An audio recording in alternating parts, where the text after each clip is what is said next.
Banjir luapan air dari Sungai Kelingi dan Sungai Musi merendam ratusan rumah di 3 RT di Kelurahan Muara Kelingi, Kecamatan Muara Kelingi, Kabupaten Musirawas. Banjir langganan yang mengepung di 3 RT Kelurahan Muara Kelingi ini menghambat aktivitas warga yang ingin ke kebun maupun anak-anak yang hendak menempuh perjalanan pulang dan pergi ke sekolah mereka. Meski sudah didata sementara oleh pihak Badan Penanggulangan Bencana Daerah atau BPBD Kabupaten Musirawas, namun warga harus tetap bersabar dan bertahan serta mengungsi ke tempat yang lebih aman sembari menunggu kedatangan bantuan dari Dinas Sosial Kabupaten Musirawas. Tahunan setiap kali masuk musim penghujan kan banjir. Akibat apa, Pak?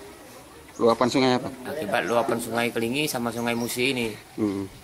Nah, jadi PR lah untuk kami kan. Ya, harapan ke depan tuh ya kalau bisa istilahnya kan jangan terlalu sering lah banjir.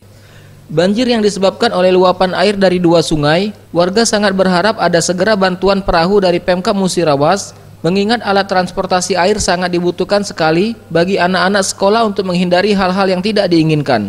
Tim Liputan, Sriwijaya TV.